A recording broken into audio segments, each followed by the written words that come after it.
እኛ ህንጻ አሰሪ ኮሚቴዎች በአጠረ ጊዜ ውስጥ ፈጽመን ለምእመናን ማስረከብ ለበረከት እየተጋን እንገኛለን። ካህናት በአገር ውስጥም በዚህ በአዳማ ከተማ ከውጭም ያሉ ምእመናን እያገዙን ነው። አሁን የሚታየው ደረጃ ላይ ለመድረስ 1 ዓመት ከ6 ወር ብቻ ነው የፈጀበት። በአካባቢያችን የሚገኘው አዳማ ሳይንስና ቴክኖሎጂ ዩኒቨርሲቲ ህንጻ አሰሪ ኮሚቴው 9 አባላት አሉት። እነዚህ 9 አባላት ዘርፍ አላቸው። እንደዚሁ ነው በዚህ ቤተክርስቲያን በእውነት ፈውሰ ስጋና ፈውሰ ነፍስ እየተከናወነ ያለበት ሁኔታ ስለሆነ ይሄንን እኛ ህንጻ አሰሪ ኮሚቴዎች በአጠረ ጊዜ ውስጥ ፈጽመን ለምእመናን ለማስረከብ ለበረከት እየተጋን እንገኛለን። አሁንም ለባዛሩ የምንወዳቸው ምእመናን ሁሉ ቀደም ሲል እንዲያደርጉት እንደነበረው አሁንም አጠናክረው እንዲያግዙን እንጠብቃለን። 2016 መሰረት ድንጋይ ከተቀመጠ በኋላ ከግንቦት 23 ከግንቦት 27 የመጀመሪያውን 2016 ላይ የመጀመሪያውን የባዛር አድርገን ሰፊ የገቢ ማሰባሰቢያ ስራ ተሰርቶ ያንን በመነሻ በማድረግ ቀጣይ ስራዎችን በመስራት አስፈላጊ የሆኑ ግብአቶችን በመግዛትና በማዘጋጀት ህንጻ ቤተክርስቲያኑ ከጥቅምት 2017 ጀምሮ ግንባታው የተጀመረ ሲሆን ከዛም ሁለተኛ ደግሞ በአካባቢያችን የሚገኘው አዳማ ሳይንስና ቴክኖሎጂ ዩኒቨርሲቲ የግቢ ጉባኤ ተማሪዎች ብዙ ተማሪዎች አሉ። እነዚህ ተማሪዎች ለአምልኮትና የአብነት ትምህርት ለመማር እንደዚሁም ደግሞ የወንጌል ትምህርት ለማግኘት ቅርብ የሚያገኙት ቤተክርስቲያን ስለሆነ ይሄም ቁጥር ለዚህ ቤተክርስቲያን በአዲስ መልክ መገንባት ከፍተኛ አስተዋጽኦ አለው ማለት ነው። መጀመሪያ የተሰራው መቃኞ ቤተክርስቲያን ምእመናን በዚህ አካባቢ በብዛት ባልነበሩበት የዩኒቨርሲቲ ተማሪዎችም ቁጥር ትንሽ በነበረበት ጊዜ ነው እንግዲህ የተመሰረተው። አሁን ወደ 14-15 ዓመት አካባቢ ቆይቷል። ስለዚህ አሁን ላይ ቤተክርስቲያኑ ከማስተናገድ አቅም በላይ ስለሆነ ይህንን ጉዳይ ለሀገረ ስብከታችን ሊቀ ጳጳስ ለብፁዕ አባታችን ለአቡነ ጎርጎርዮስ 2017 ጀምሮ ትልቅ ድጋፍ በመደረግ እዚህ ደረጃ ላይ ደርስ ችሏል። ይሄም የመላ ምእመናን ትልቅ አስተዋጽኦ ያለበት መሆኑ ይታወቃል። አሁንም ከአሁን በፊት በተደረገው ሰፊ ውይይትና በሀገረ ስብከታችን ተፈቅዶልን በስመ አብ ወወልድ ወመንፈስ ቅዱስ አሐዱ አምላክ አሜን። ቴዎድሮስ ሙሉጌታ እባላለሁ። የአዳማ አቡነ ተክለ ሃይማኖት ቤተክርስቲያን ህንጻ አሰሪ ኮሚቴ የቁጥጥር ሰራተኛ ነኝ።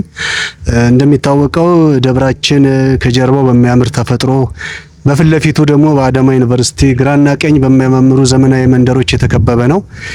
ይህ ቤተክርስቲያን ከዓመታት በፊት ሲመሰረት በአካባቢው ለነበሩ ጥቂት ምእመናንና በዋናነት በአዳማ ዩኒቨርሲቲ ለሚመሩ የግቢ ጉባኤ ተማሪዎች የታሰበ ነበረ።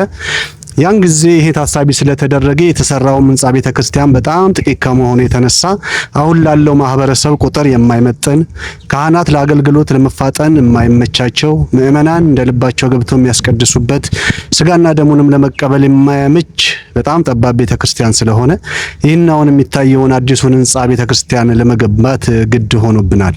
ይህ ቤተክርስቲያን ሲሰራ በርካታ ምእመናን ካህናት በአገር ውስጥም በዚህ በአዳማ ከተማ ከውጭም ያሉ ምእመናን እያገዙን ነው። አሁን የሚታየው ደረጃ ላይ ለመድረስ 1 ዓመት ከ6 ወር ብቻ ነው የፈጀበት።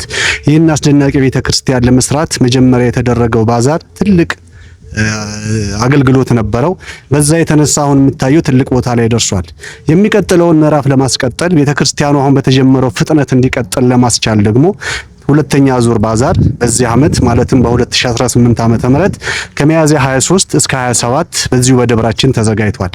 በዚህ የግንባታ ስራ ላይ የተሳተፋችሁ ምእመናን፣ ካህናት በከተማችን በኢትዮጵያም ሆነ በውጭ ያላችሁ ሁላችሁ ምእመናን የዚህ ቤተክርስቲያን ጉዳይ የአባታችን የአቡነ ተክለ ሃይማኖት ውለታ አለብኝ የምትሉ በሙሉ እንድትሳተፉ ብትችሉ በአካል ብትገኙ የማትችሉ ደግሞ በያላችሁበት አስተዋጽኦ እንድታደርጉ እየጋበዝን ካሁን በኋላም የቤተ ክርስቲያን በዚሁ ፍጥነት ይቀጥላል ብለን ከእግዚአብሔር ጋር ተስፋ እናደርጋለን። አመሰግናለሁ። ጎሳ ቅጣው እባላለሁ። በአዳማ ደብረ አሚን አቡነ ተክለ ሃይማኖት ቤተክርስቲያን የህንጻ አሰሪ ኮሚቴ ሂሳብ ሹም ነኝ። ህንጻ ቤተክርስቲያናችን ካሁን በፊት በተደረገው ሰፊ ውይይትና በሀገረ ስብከታችን ተፈቅዶልን ህዳር 9 2016 መሰረት ድንጋይ ከተቀመጠ በኋላ ከግንቦት 23 ከግንቦት 27 የመጀመሪያውን 2016 ላይ የመጀመሪያውን የባዛር አድርገን ሰፊ የገቢ ማሰባሰቢያ ስራ ተሰርቶ ያንን በመነሻ በማድረግ ቀጣይ ስራዎችን በመስራት አስፈላጊ የሆኑ ግብአቶችን በመግዛትና በማዘጋጀት ህንጻ ቤተክርስቲያኑ ከጥቅምት 2017 ጀምሮ ግንባታው የተጀመረ ሲሆን ከዛም በወዲህም በተደረጉ የተለያዩ ስራዎች የገቢ ማሰባሰብ ስራው በማጠናከርና በመስራት በተለያዩ ዘዴዎችን በመጠቀም ህንጻ ቤተክርስቲያኑ ሳይቋረጥ እስካሁን ድረስ እዚህ ደረጃ ደርሷል ማለት ነው። ይህ የህንጻ ግንባታ ስራ ሳይቋረጥ እስከ መጨረሻው ለማስቀጠል አሁንም ከፊታችን ከሚያዝያ 23 እስከ ሚያዝያ 27 የታላቅ የገቢ ማሰባሰቢያ ባዛር ስላዘጋጀን መላው ምዕመናን በገቢ ማሰባሰቢያ ባዛሩ ላይ በመገኘት ተገቢውን ትብብር በማድረግና የባዛሩ ተሳታፊ በመሆን የበኩላቸውን አስተዋጽኦ እንዲያደርጉና የህንጻ ቤተክርስቲያኑን በአጭር ጊዜ ለመጨረስ የምናደርገውን ርብርብ እንዲያግዙን በጻድቁ አባታችን በአቡነ ተክለ ሃይማኖት ስም ጥሪዬን አስተላልፋለሁ። አመሰግናለሁ። ደረጀ ዘውዱ እባላለሁ። በአዳማ ደብረ አሚን አቡነ ተክለ ሃይማኖት ህንጻ ቤተክርስቲያን ውስጥ አባል ነኝ። እንግዲህ ይህ ህንጻ ቤተክርስቲያን ለመገንባት ከተጀመረበት ከጥቅምት 2017 ጀምሮ ትልቅ ድጋፍ በመደረግ እዚህ ደረጃ ላይ ድረስ ችሏል። ይሄም የመላ ምዕመናን ትልቅ አስተዋጽኦ ያለበት መሆኑ ይታወቃል። አሁንም የቀረውን ህንጻ ቤተክርስቲያን ከፍጻሜ አድርሰን ሁላችንም በረከት እንድናገኝበት ከሚያዝያ 23 እስከ ሚያዝያ 7 የተዘጋጀውን ባዛርን ትገኙልን በጻድቁ አባታችን በአቡነ ተክለ ሃይማኖት ስም ጥሪያችንን እናስተላልፋለን። አመሰግናለሁ። መልካም። እንግዲህ ህንጻ አሰሪ ኮሚቴው 9 አባላት አሉት።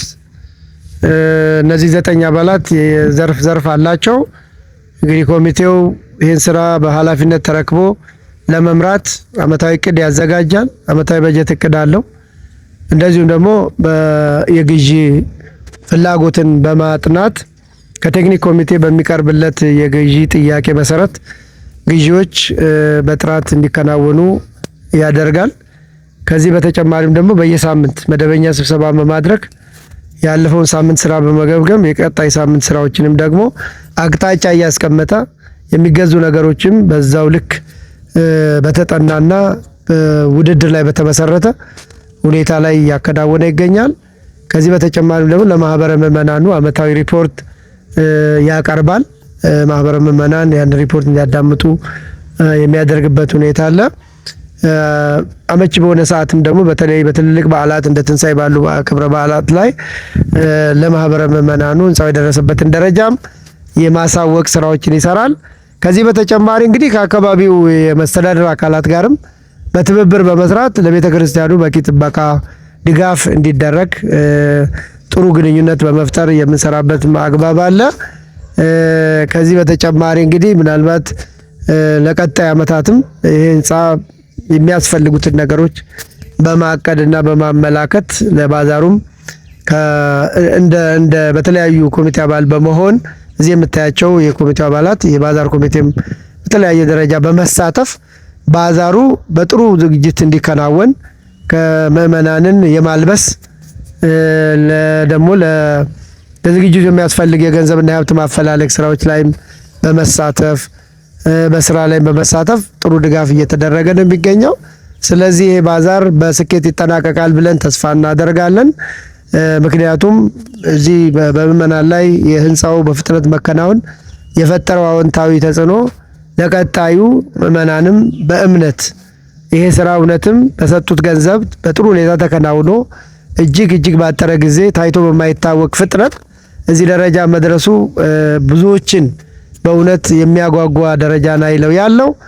በሚቀጥለው ባዛር ላይም ምዕመናን ያቅማቸውን ደግፈውን በአጭር ዓመታት ውስጥ ስራውን ሰርተን እንድናስረክብ ነው በእኛ በኩል ያለው ዝግጅት። ስለዚህ ኮሚቴው ሌት ተቀን ይሰራል፣ በፍቅር ይሰራል። ጥሩ ትብብር አለን። እርስ በርሳችን እንደ ቤተሰብ ነው የምንሰራው። በዚህ ሁኔታ ነው ስራው እየተሰራ ያለው ለማለት ነው። አመሰግናለሁ።